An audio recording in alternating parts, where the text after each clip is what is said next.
السلام كمل لهم تخاتلتي ميلاتيوب لو مستدلو حادشتن وناون حابريتاتا تزعلات جميرو لهم كساب مداتا زينانا دما حابيركم ناخد صنحينا نحدهم بقدامنت عزيزتي سراوت حوحات زكايدو أخيوة أتنايقهم وسانتات حليفهم اللوم نأير من قد براتات معطاون مخفاتن نا فيدرال منقستو سانس لزخونه براتات كقدس الواسينهم اللوم ናይ ሰራዊት ሞራልን ህዝባዊ ሓድነትን ስለ ዝተራኸመ ሓድሽ ወታደራዊ መጥቃዕቲ ካብ ምጅማር ኣብ ምክልኻል ጥራሕ ከተኩሩ ድማ ወሲኖም እዮም ምስ ሻዕብያን ፋኖን ዝነበረ ናይ ጽምዶ ተስፋን ደገፍን ብዝተደለየ ብርኪ ከም ዘይተዓወተ ድማ ገሊፆም እዮም ኣብቲ ካብ ኣዘዝቲ ኣርሚን ላዕሊ ጥራሕ ዝተሳተፍሉ ኣኼባ ንኣየር ክልል ምቁፅጻር ዝሕግዝ ንኣየር መንገዲ በረራታት ይተዓጾ ዝብል ኣጀንዳ እኳ እንተተለዓለ ዕፃውን ምኽፋትን ናይዚ መስመር ብዋዕልና ክንወስኖ ይግባአን ብምባል ፌደራል መንግስቲ ብናይ ባዕሉ ውሳነ የቋርጽ ብምባል በረራታት ክቅጽል ኣለዎ ዝብል ውሳነ ሓሊፎም ኣለዉ ሓድሽ ውግእ ንጀምር ወይ አንጀምራ በዝብል ነጥቢ ሰፊሕ ክርክር ዝተኻየደ እንትኸውን ህዝባዊ ሓድነት ከም ዝተራኸመን ናይ ሰራዊት ናይ ውግእ ሞራል እውን ወዲቑ ከም ዝርከብ ተሓቢሩ እዮም ኣብ ታሪክ ትግራይ ብሓፀር ግዜ ክንደዚ ዝኣክል ሰራዊት ዝተማረኹሉ ኣጋጣሚ ነበረን ብምባል ንኣብነት ፍጻመ ሸረሪና ብምልዓል ሓድሽ ውግእ ካብ ምጅማር ዘሎ ሓይሊ ሰብ ኣብ ምክልኻል ጥራሕ ምምዕራይ ዝብል ውሳነ ድማ በፂሖም ኣለዉ ምስ ዝተፈላለዩ ኣካላት ዝግበር ዘሎ ጽምዶ ብዝደለናዮ መንገዲ ኣይኸይድን ዘሎ ዝበሉ እቶም ኣዘዝቲ ኣብ ሸረሪና ካብ ሻዕብያ ደገፍ ክንረክብ ተጸቢና ነርና እንትኾነ ግን ትእዛዝ ኣይተዋሃበናን ብዝብል ደገፍ ከም ዘይረኸቦ መላኺቶም ናይ ፋኖ እውን ኣብ መንጎኦም ብዘለዎ ምክፍፋል ምኽንያት ብዝተደለየ ብርኪ ክሕግዝ ብዘይምኽኣሉ ኣብዚ ጽምዶ ተኣማሚንካ ዝጅመር ሓድሽ ኩናት ከም ዘየለ ተገሊጹ እዮም ብሓፈሻ ዝዘተ እቲ ጉጅለ ኣብ ውሽጡ ዝርከበሉ ናይ ውደባ ሞራሉ ምህሳሱ ዘርኢ ምዃኑ ተሓቢሩ እዮም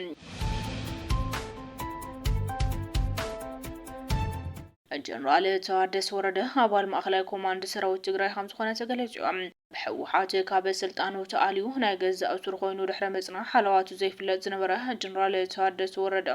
ኣባል ሴንትራል ኮማንድ ሰራዊት ትግራይ ከም ዝኾነ ሓበሬታታት ይሕብሩ ኣለዉ ብፖለቲካዊ መራሕቲ ሕወሓትን ኣዘዝቲ ሰራዊትን ኣብ ዝተመስረተ ማእኸላይ ኮማንድ ዶክተር ደብረጽዮን ገብረ ሚካኤልን ጀነራል ምግበይ ሓዊሱ ልዕሊ 9 ኣባላት ከም ዘለዎ ተሓቢሩ እዮም ብሕወሓት ካብ ስልጣኑ ተኣልዩ ንኣዋርሒ ዝኣክል ናይ ገዛእ ሱር ኮይኑ ድሕረ መጽናዕ ሓለዋቱ ብንጽር ዘይፍለጥ ዝነበረ ጀነራል ተዋደስ ወረደ ኣባል ሴንትራል ኮማንድ ሰራዊት ትግራይ ከም ዝኾነ ናይ ሓበሬታ ምንጭታት ይገልጹ እቲ ማእኸላይ ኮማንድ ብፖለቲካዊ መራሕቲ ሕወሓትን ኣዘዝቲ ሰራዊትን ሓለዋትና ምምድሓን ብዝብል ዕላማ ዝተመስረተ ምዃኑ ዝሓበሩ እቶም ምንጭታት ጀነራል ተዋደስ ወረደ እውን ኣባል ከም ዝገበርዎ ተመላኺቱ ኣሎ ኣብዚ ሓድሽ ሴንትራል ኮማንድ ሰራዊት ትግራይ ዶክተር ደብረጽዮን ገብረ ሚካኤልን ጀነራል ምግበይን ዝርከብዎ ልዕሊ 9 ኣባላት ምህላዎም ይፍለጡ እዮም እንተኾነ ግን ብዞም ናብዚ ኮማንድ ምጽምባር ጀነራል ተዋደስ ወረደ ብነፃ ኣካል ዘይተረጋገፀ ምዃኑን ብሕወሓት ዝምራሕ መንግስቲ ትግራይ እውን ክሳብ ሕዚ ዝሃቦ ወግዓዊ መግለፂ የለን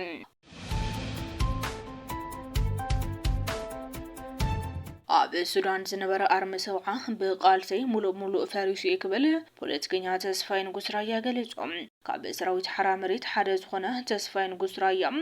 በስ ይሓ ሚድያ ብዝገብሮ ጻንሒት ኣብ ሱዳን ክንቀሳቀስ ዝነበረ ኣርሚ ሰውዓ ዝበሃል ወታደራዊ ሓይሊ ሕዚ ሙሉእ ከም ዝፈረሰን ከም ዘየለና ፍልጡ እዮም ተስፋይ ንጉስ ራያ ኣብቲ ዝሃቦ መግለፂ እዚ ኣርሚ ሰውዓ ዝበሃል ሰራዊት ንክፈርስን ንክበቅዕን ዝገበሮ ናይ ባዕሉ ስራሕን ዘካይዶ ቃልስን ዋና ምክንያት ከም ዝኾነ ብምሕባር ነቲ ሰራዊት ሙሉእ ዘፍረስኩ ኣነ ይኽብል ብትውዓት ተዛሪቡ ኣሎ ብተወሳኺ ነቲ ዝፈረሰ ኣርሚ ሰውዓ ንምትክ ወይ ንምውካል ብምዋል ኣብ ቀረባ እዋን ካብ ክልል ትግራይ ናብ ሱዳን ኣትያ ዝነበረት ኣርማ 13 እውን ዓወታት ከመዝግበት ኣብ ከቢድ ሓደጋ ከም ዝወደቐት ገሊጹ እዮም ኣርሚ 13 ኣብቲ ኣብ ከባቢ ሸረሪና ዝተኻየደ ድሙቕን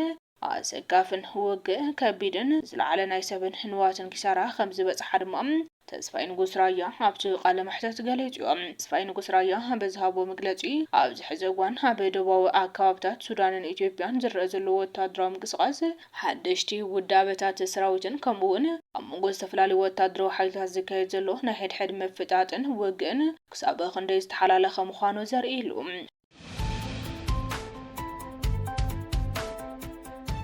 ሱዳን ካልአይቲ ናይ ኢትዮጵያ ድሮን ከም ዝወደቐት ኣፍሊጣ መንግስቲ ሱዳን ካብ ኢትዮጵያ ዝተበገሰት እያ ዝበላ ካልአይቲ ድሮን ኣብ ግዛት ብሉ ናይል ከም ዘውደቐ ኣፍሊጡ ሓይሊ ምክልኻል ሱዳን ኣብ ዘውፅኦ መግለጺ እታ ድሮን ዝወደቐት ኣብ ትሕቲ ቁፅጥር ኣብ ዝርከብ ከባብታት ብሉ ናይል ምዃኑ ገሊጹ እዚ ድማ ሱዳን ካብ ኢትዮጵያ ዝተበገሰት ድሮን ወቂዕ ኣውዲቐ በማል ኣብ ዝሰሙን እዚ ክተውፅኦ ጸንሐት ናይ መጥቃዕቲ ክሲ ካልአይቲ ቀደም ኣቢሉ መንግስቲ ሱዳን ኢትዮጵያ ሉዓላውነት ሃገረይ ጥሒሳ እያ በማል ጉዳይ ናብ ሕቡራት መንግስታት ብምብጻሕ ዕላዊ ናይ ይቅርታ ደብዳቤ ምእታዋ ዝዝከር እዩ መንግስቲ ሱዳን ኢትዮጵያ ምስ ህወሓትን ኤርትራን ብምትሕዋር መንግስቲ ሱዳን ምውዳቕ ንተቋምቲ ሓይልታት ንምድጋፍ ትሰርሕላ በማል ደጋጊሙ ክሲ ከቐረበ ጸኒሑ እዩ ነዚ ናይ ድሮን ምውዳቕ ስጉም ተመልክቱ ኣብ ዝሃቦ መግለጺ ዓወት ካብ ፈጣሪኡ ዓወትና እውን ቀረባ እዩ በማል ዝተሰምዖ ሓበን ገሊጹ እዚ ኣብ መንጎ ክልቲአን ገራብቲ ሃገራት ዝርአ ዘሎ ናይ ድሮን መጥቃዕትን ክስን ወታደራዊ ምፍጣጥን ኣብ ወሰን ደዋትን ኣብ ብሉ ናይል ክልልን ዘሎ ፖለቲካውን ወታደራዊ ውጥረት ዝበኣሰ ከይገብሮ ዓብዪ ስጋት ኣስዒቡሎም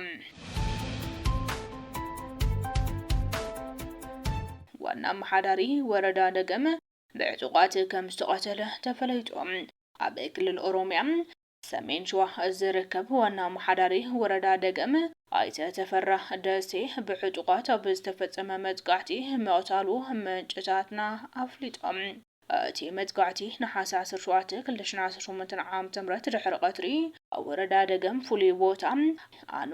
ቀሬ ኣብ ዝተባሃለ ቀበሌ ዝተፈጸመ እንትኸውን ኣብቲ እዋን ኣብ መንጎ ናይ መንግስቲ ሓይልታት ጸጥታን ዕጡቃትን ናይ ተኩስ ልውውጥ ይካየድ ከም ዝነበረ ናይቲ ዞባ መዋቕር ጸጥታ ኣረዲኦም ኣብቲ ዝተኻየደ መጥቃዕቲ ናይቲ ኦና ቀሬ ቀበሌ ኣብ ወንበር ኣስፋ ወሰን ሃይሊ ሓዊሱ ካልኦት ሰባት እውን ከም ዝቆሰሉ ተሓቢሩ እዮም እቶም ዝቆሰሉ ወገናት ኣብ ዝሕዚ እዋን ኣብ ስፔሻላይዝድ ሆስፒታል ዩኒቨርሲቲ ሰላሌ ሕክምናዊ ሓገዝ ይረኽቡ ከም ዘለዉ እቶም ምንጭታትና ኣመላኺቶም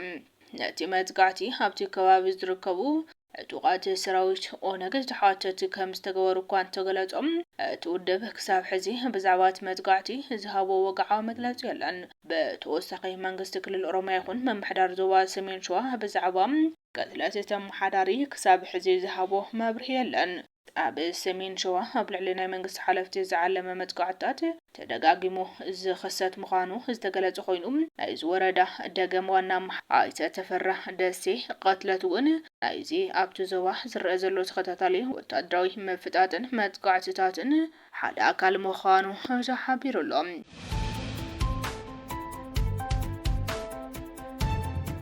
ክብራት ተኸታተልቲ ሚላትዩ ሎም ዝተዳለዉ ሓድሽቲ ሓበሬታታት ነዞም ዝተኸታተልኩሞም ይመስሉ ነይሮም ላይክ ሼር ሰብስክራይብ ምግባር ኣይትረስዑ ሰላም